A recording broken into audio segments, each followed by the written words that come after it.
జై శ్రీమన్నారాయణ. ప్రియ భగవద్బంధులకు, భక్తాగ్రేసులకు, యూట్యూబ్ ప్రేక్షకులకు, వీక్షకులకు అందరికీ కూడా నమస్కారం.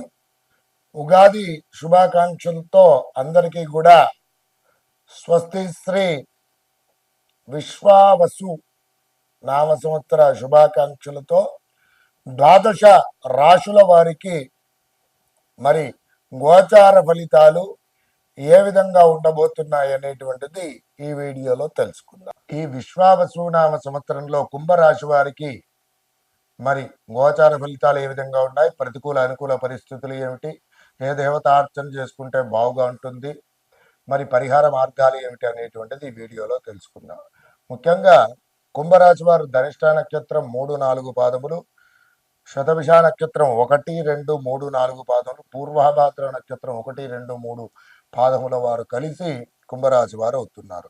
వీరు జాతక లక్షణాదులు గనక గమనించినట్లయితే సుదీర్ఘమైనటువంటి సుందరమైనటువంటి మెడలు కలిగి రూపలాపన్యం కలిగినటువంటి వ్యక్తులు, కొన్ని సంవత్సరాలు ధన సంపత్తును, కొన్ని సంవత్సరాలు దారిద్ర్యమును అనుభవించేటువంటి జాతక లక్షణాలు కలిగినటువంటి వారు. వీరికి పుణ్యక్షేత్రములు, గార్డెన్స్, అలాగే ప్రకృతి అంటే ఎక్కువగా ఆస్వాదించేటువంటి వారు, మంచి స్నేహం కలిగినటువంటి వారు, సాధు సత్పులతో మంచి అవినాభావ సంబంధం ఉంటుంది.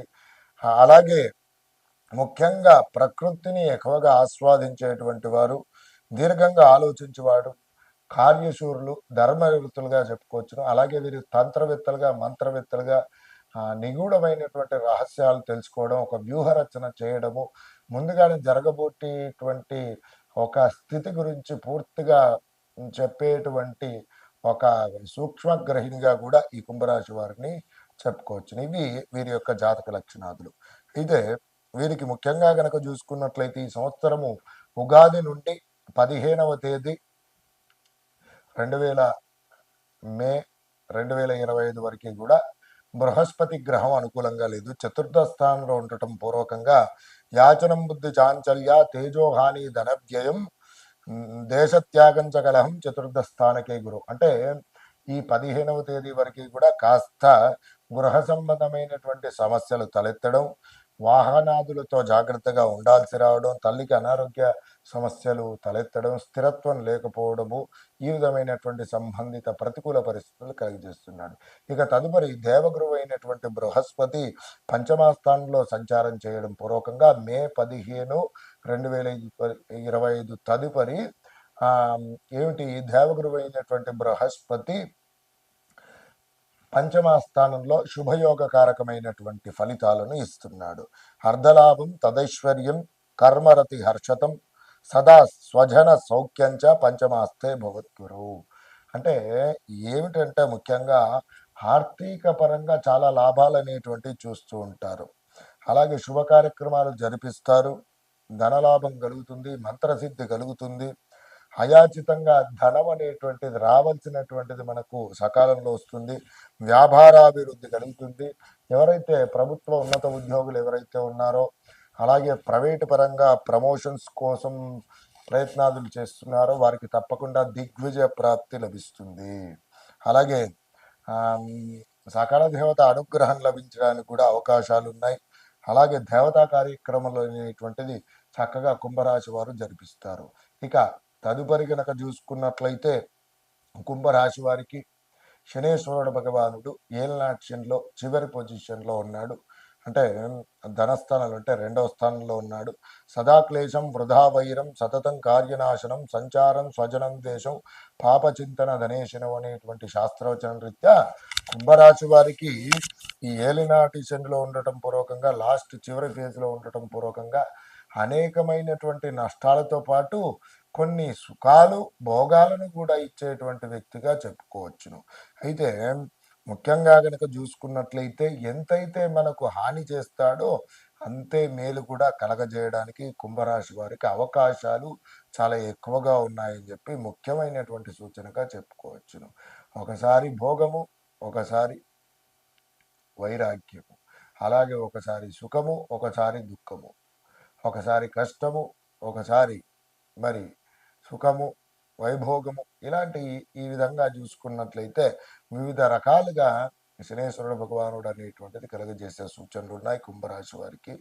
అలాగే విద్యార్థుల విషయాలలో కనుక చూసుకున్నట్లయితే బాగుగానే ఉంటుంది. అయితే విదేశీయానం కోసం ప్రయత్నం చేసేటువంటి వారికి కాస్త సమయం అనేటువంటిది పడుతుంది. వ్యాపారస్తులకు కాస్త లాభసాటిగా ఉన్నప్పటికీ కూడా ఒకసారి నష్టం, ఒకసారి లాభం చేకూర్చే విధంగా ఉంటూ ఉంటుంది.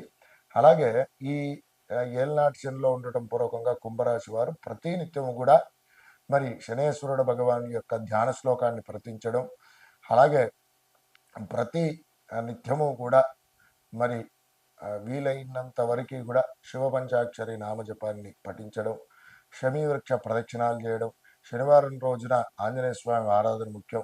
అలాగే శనేశ్వర భగవానికి తైలాభిషేకం నువ్వులతో అర్చించడము, నీలరంగు గల పుష్పాలతో అర్చించడం, నీలరంగు గల పండ్లు స్వామివారికి నివేదన పూర్వకంగా ఉత్తమమైనటువంటి పరిస్థితులను పొందుతారు. వీటితో పాటుగా ఈ కుంభరాశి వారు ప్రతినిత్యము కూడా ఏ దేవతార్చన చేసుకుంటే వీరికి అనుకూల పరిస్థితులు కలుగుతాయ్యా అని కనుక చూసుకున్నట్లయితే జగన్నాథుణ్ణి సేవించండి. పూరి జగన్నాథ స్వామి వారు ఉన్నారు కదా, వారి యొక్క ఆరాధన చేసుకున్నట్లయితే అద్భుతమైనటువంటి పరిణామాలు మీకు తప్పకుండా కలగడానికి అవకాశాలు అనేటువంటిది ఎక్కువగా ఉన్నాయి.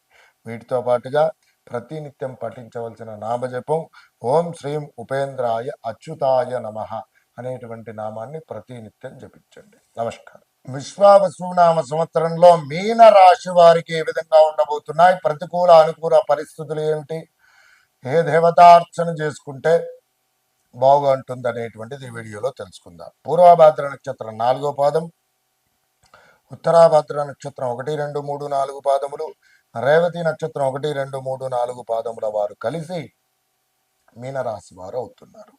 మరి వీరి యొక్క జాతక లక్షణాలు కనుక గమనించినట్లయితే వీరికి మధుర పదార్థంతో అమితమైనటువంటి ఇష్టము, శాకాహారం భుజించేటువంటి వారు, ఎక్కువగా పాల ఉత్పత్తులపైన ఆసక్తి ఎక్కువగా ఉంటుంది. సొగసైన ముఖవర్చస్సు, అందమైనటువంటి సుందరమైనటువంటి దేహదారుఢ్యం కలిగినటువంటి వారు, శత్రువులను జయించేవారు, అందమైనటువంటి సుందరమైనటువంటి నేత్రములు కలిగినటువంటి వారు, మంచి విద్యావంతులు, తత్వవేత్తలు, వేదశాస్త్రవేత్తలుగా చెప్పుకోవచ్చు. మంచి ఆచార నిష్ట కలిగినటువంటి వ్యక్తులు, ఉపనిషత్తులు తత్వశాస్త్రం నెరిగినటువంటి వారు, న్యాయశాస్త్రం తెలిసినటువంటి వారు, ఇలాంటి లక్షణాలు కలిగినటువంటి వారు మీనరాశి వారై ఉంటారు. ఇవి వీరి యొక్క జాతక లక్షణాలు.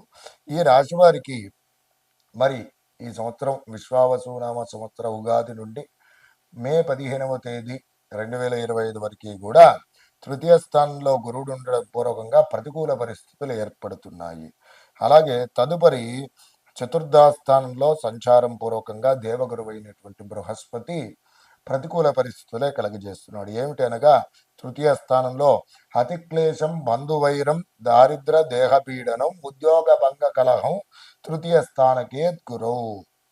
అంటే అనుకోని విధంగా కష్టములు అనేటువంటి సంభవించడం, బంధువులతో వైరం అనేటువంటిది కలగడం, దారిద్రాన్ని అనుభవించాల్సి రావడము, మరి అనుకోని విధంగా అనారోగ్య సమస్యలు తలెత్తడం, ఉద్యోగంలో కీర్తి ప్రతిష్టాదులు దెబ్బతినడం, ఉద్యోగంలో ఇబ్బందికర వాతావరణాలు ఎదుర్కోవడం, ఇవి తృతీయ స్థానంలో ఉండటం పూర్వకంగా. తదుపరి ఏమిటనంటే ముఖ్యంగా గృహ సంబంధమైనటువంటి సమస్యలు కలగడం, వాహన ప్రమాదాలు జరగడానికి ఆస్కారాలు ఎక్కువగా ఉన్నాయి, తల్లికి అనారోగ్య సమస్యలు, మరి అనుకున్నటువంటి పనులలో దిగ్విజయం అనేటువంటి సాధించలేకపోవడం, మరి కొన్నిసార్లు ఇంట్లో నుండి ఏమిటి భార్యాపుత్రికాదులను విడిచిపెట్టి బయట ఉండాల్సి రావడము, అనుకోని విధంగా భయం ఆందోళనగా ఉండడం, ఇవి దేవగురువు అయినటువంటి బృహస్పతి ప్రతికూల పరిస్థితులు. ఇక మీన రాశి వారికి మరి కర్మకారకుడైనటువంటి శనేశ్వరుడు జన్మంలో ఉన్నారు. మరి వీరు కూడా ప్రతికూల పరిస్థితులే ఈ సంవత్సరం కలిగజేస్తున్నాడు మీనరాశి వారికి. తేజోహాని, మతీభ్రంశ, ఘనపీడ భయం తదా, రోగార్ధి బంధు వైరంచ, వ్యసనం జన్మకేశనవు. అంటే అనుకోని విధంగా కొన్ని దురలవాట్లు చేసుకోవడం, మతిభ్రంశనము కావడము, చేసేటువంటి పని పైన శ్రద్ధాశక్తి కోల్పోవడం, వ్యాపారం చేయాలన్నా, ఉద్యోగం చేయాలన్నా సరే, భార్యాభర్తలు అనుకూలంగా ఉండాలన్నా, సత్సంతాన ప్రాప్తికైనా, ఏ విధంగా చూసుకున్నట్లయితే అన్నిటికీ కూడా ఆసక్తి అనేటువంటిది తగ్గిపోవడం, అనారోగ్య సమస్యలు తలెత్తడం, ముఖంలో తేజస్సు కాంతి హీనంగా కావడము, అనుకోని విధంగా భయం ఆందోళన అనేటువంటిది లభించడం, శత్రువుల యొక్క బాధ పెరగడం, అలాగే బంధువులతో కూడా గొడవలు పడాల్సి రావడం, ఆర్థిక పరంగా నష్టపోవడం, ఇలాంటివి మీనరాశి వారికి కర్మకారకుడైనటువంటి శని కలుగజేస్తున్నాడు. ముఖ్యంగా ఈ విశ్వావసునామ సంవత్సరంలో మీనరాశి వారికి కనుక చూసుకున్నట్లయితే ఏమిటి అనంటే, దేవగురువైనటువంటి బృహస్పతి బలము, శని భగవానుడి యొక్క అనుగ్రహము కూడా లేదని చెప్పుకోవచ్చును.